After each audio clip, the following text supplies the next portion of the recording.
हम लोग पढ़ रहे हैं बिहार बोर्ड 12th के अंग्रेज़ी का दूसरा chapter Bharat is my home. पिछले वीडियो में यानी पार्ट 1 में हम लोग पैराग्राफ 2 तक पढ़ लिए थे, जिसमें हम अंत में पढ़े थे कि डॉक्टर सर्वपल्ली राधाकृष्णन जो हैं वो अपने लोगों में इंसान के प्रति जो विश्वास है उसको कभी नहीं खोया उन्होंने। He has never lost his faith in the essential humanity of man, यानी इंसान के आवश्यक मानवता में विश्वास को उन्होंने कभी नहीं खोया। किन्होंने? सर्वपल्ली राधाकृष्णन ने, यानी डॉक्टर जाकिर हुसैन से पहले जो इस देश के राष्ट्रपति थे। And he himself has never ceased to champion the right of all men to live in dignity and with justice.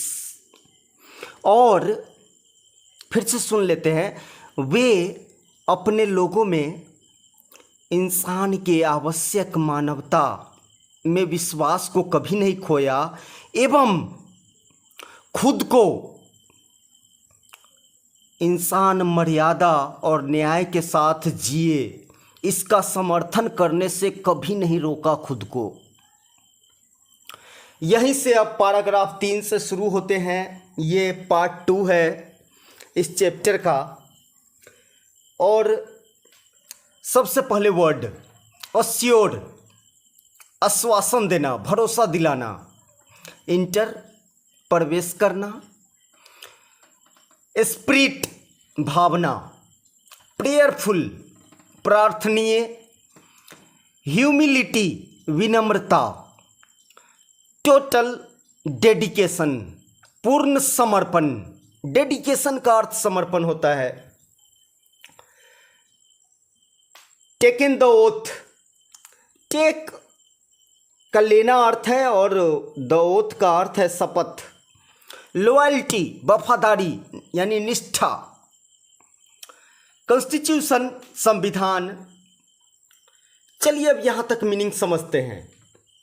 I can only assure you, मैं आपको केवल विश्वास दिला सकता हूँ, केवल भरोसा दिला सकता हूँ कि मैं इस ऑफिस में प्रवेश करता हूँ प्रार्थनीय एवं विनम्रता की भावना से एवं पूर्ण समर्पण की भावना से। मैं आपको भरोसा दिला सकता हूँ कि मैं इस ऑफिस में प्रार्थनीय, विनम्रता एवं पूर्ण समर्पण की भावना से इस ऑफिस में प्रवेश करता हूँ, इस कार्यालय में प्रवेश करता हूँ। I have just taken the oath of loyalty to the constitution of India. मैं अभी अभी, जस्ट का अर्थ है अभी अभी, मैं अभी अभी शपथ लिया हूँ भारत के संविधान के प्रति निष्ठा का। मैं अभी अभी भारत के संविधान के प्रति निष्ठा, लॉयल्टी मतलब निष्ठा, वफादारी। तो मैं अभी अभी भारत के संविधान के प्रति वफादारी का शपथ लिया हूँ। इट इज़ द, पेज बदलेगा, बढ़ते हैं। It is the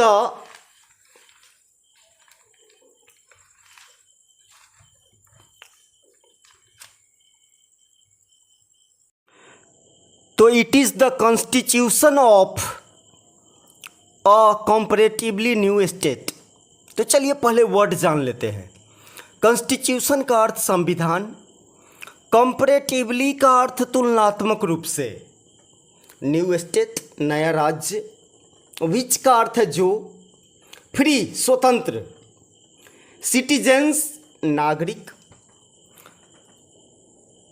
first time पहली बार, इन हिस्ट्री इतिहास में, गिवन दिया, देमसेल्व्स का अर्थ है यहाँ खुद।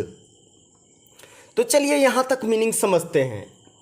तो it is the constitution of a comparatively new state, ये जो संविधान है यानी भारत का जो संविधान है वो तुलनात्मक रूप से एक नए राज्य का संविधान है जो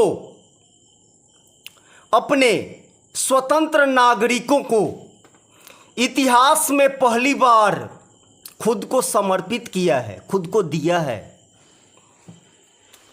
यानी it is the constitution of a comparatively new state. यह तुलनात्मक रूप से एक नए राज्य का संविधान है जो यहाँ के नागरिकों ने खुद को इतिहास में पहली बार खुद को समर्पित किया है, खुद को दिया है। It is the young state of N ancient people. ये क्वेश्चन बनता है, तो चलिए इसको अच्छा से समझ लेते हैं। It is the young state of N ancient people. यह प्राचीन लोगों का युवा राज्य है। डॉक्टर जाकिर हुसैन भारत के बारे में कह रहे हैं कि ये प्राचीन लोगों का युवा राज्य है जो थ्रू का अर्थ होता है के माध्यम से, लॉन्ग लंबे, मिलेनिया सहस्र शताब्दी, थ्रू के माध्यम से, कोऑपरेशन सहयोग या सहोपकारिता, डाइवर्स विविध, एथनिक जातीय एलिमेंट्स तत्व। तो चलिए मीनिंग समझते हैं। It is the young state of N ancient people. यह प्राचीन लोगों का युवा राज्य है जो लंबे सहस्र शताब्दी के माध्यम से एवं विविध जातीय तत्वों के माध्यम से have striven to realise timeless absolute value in their own peculiar way. चलिए पहले वर्ड स्ट्राइवन का अर्थ है यहाँ देना, संघर्ष करना, रियलाइज महसूस करना, टाइमलेस यानी पूर्ण, ऑब्सोल्यूट टाइमलेस का अर्थ होता है कालातीत और ऑब्सोल्यूट का अर्थ होता है पूर्ण, वैल्यूज का अर्थ मूल्य, पेक्यूलियर वे विशिष्ट ढंग या अजीब ढंग। चलिए यहाँ से मीनिंग समझते हैं। तो it is the young state of N ancient people. यह प्राचीन लोगों का एक युवा राज्य है जो लंबे सहस्र शताब्दी एवं विविध जातीय तत्वों के सहयोग से एवं टाइमलेस, टाइमलेस का अर्थ है यहाँ तो टाइमलेस का अर्थ है कालातीत, ऑब्सोल्यूट का अर्थ है पूर्ण। तो समझते हैं मीनिंग। तो लंबे सहस्र शताब्दी एवं विविध जातीय तत्वों के सहयोग से खुद को समर्पित किया है, ऑब्सोल्यूट वैल्यू यानी पूर्ण मूल्य को खुद को समर्पित किया है अपने अजीब ढंग से। आई प्लीज़, मैं प्रतिज्ञा करता हूँ, माई सेल्फ, मैं खुद की प्रतिज्ञा करता हूँ, to the service of those values, उन मूल्यों की सेवा का मैं प्रतिज्ञा करता हूँ जो मूल्य हम सहस्र शताब्दी एवं विविध जातीय तत्वों के सहयोग से हासिल किए हैं। मैं उन मूल्यों की सेवा की प्रतिज्ञा करता हूँ। ये डॉक्टर जाकिर हुसैन कर रहे हैं। फॉर, क्योंकि, फॉर का अर्थ है यहाँ क्योंकि, through some concrete realisation of value may become inadequate with the change of circumstance. Word पहले, थ्रू के माध्यम से, दो मतलब यद्यपि, कंक्रीट मतलब ठोस, रियलाइजेशन मतलब अनुभूति, वैल्यू मतलब मूल्य, बिकम मतलब होना या बनना, इनएडिक्वेट अपर्याप्त, चेंज ऑफ सर्कमस्टांस परिस्थिति के बदलने के साथ। तो चलिए मीनिंग समझते हैं। फॉर दो यद्यपि कुछ ठोस अनुभूतियाँ यानी मूल्य की ठोस अनुभूतियाँ अपर्याप्त हो सकती है समय बदलने के साथ, परिस्थिति बदलने के साथ। परिस्थिति बदलने के साथ कुछ ठोस अनुभूति इनवैलिड हो सकती है, अपर्याप्त हो सकती है। The value remains eternally valid, लेकिन मूल्य जो है वो शाश्वत रूप से वैध रहता है। एंड प्रेसेज, और प्रेरित करता है, for newer and fresher realisation, नए और ताज़ा अनुभूति के लिए, नए और ताज़ा अनुभूति की ओर प्रेरित करते हैं। The past is not dead and static, यहाँ महत्वपूर्ण बातें कही गई है। The past is not dead and static, past जो है वो मृत नहीं है और स्थिर भी नहीं है। स्टैटिक का अर्थ स्थिर, डेड का अर्थ मृत। तो जो हमारा पास्ट है वो डेड भी नहीं है यानी मृत भी नहीं है और स्थिर भी नहीं है। It is alive and dynamic, यह जीवित है और परिवर्तनशील है। डायनेमिक का अर्थ परिवर्तनशील।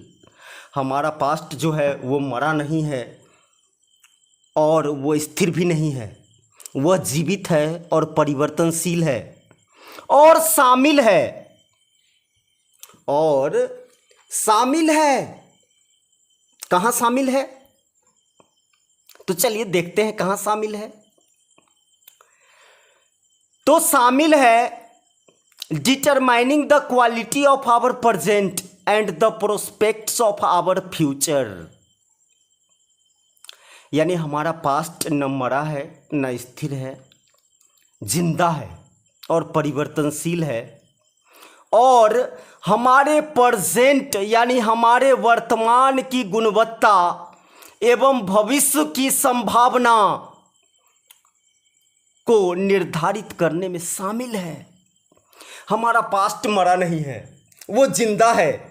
हमारे भविष्य एवं प्रेजेंट की गुणवत्ता को निर्धारित करने में वो शामिल है। ये एक इम्पोर्टेंट बात है। चलिए पैराग्राफ 4 से शुरू हो जाते हैं। The process of its constant renewal is Indeed the process of growth of national culture and national character. पहले वर्ड ही सबसे महत्वपूर्ण है। अब आप जितने भी एग्ज़ाम देंगे, चाहे प्रतियोगिता परीक्षा यानी कंपटीशन का कोई भी एग्ज़ाम देंगे, वर्ड ही मायने रखेगा। तो चलिए पहले वर्ड। प्रोसेस अभिक्रिया, कांस्टेंट निरंतर, रिन्यूअल नवीनीकरण, इंडीड वास्तव में, प्रोसेस अभिक्रिया ग्रोथ विकास, नेशनल कल्चर राष्ट्रीय संस्कृति, नेशनल कैरेक्टर राष्ट्रीय चरित्र। तो चलिए अब मीनिंग समझते हैं। द प्रोसेस ऑफ इस कंस्टेंट रिन्यूअल, यानी इसके लगातार नवीनीकरण की अभिक्रिया वास्तव में राष्ट्रीय संस्कृति एवं राष्ट्रीय चरित्र का विकास का अभिक्रिया है।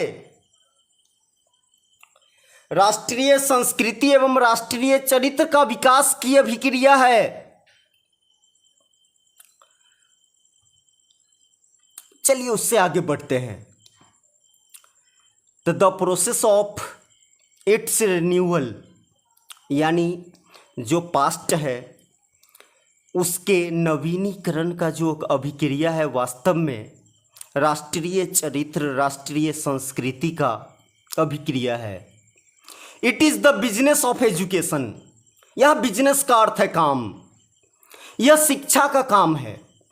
एज आई सी इट, जैसा मैं इसे देखता हूँ, to minister this constant renewal.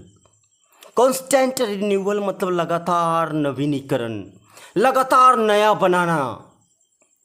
तो ये शिक्षा का काम है। मुझे लगता है इसको नया बनाने के काम को देख रेख करना, उसको मिनिस्टर करना, ये शिक्षा का काम है। And I may be forgiven the presumption that my choice to this high office has mainly if not entirely been made on account of my long association with the education of my people.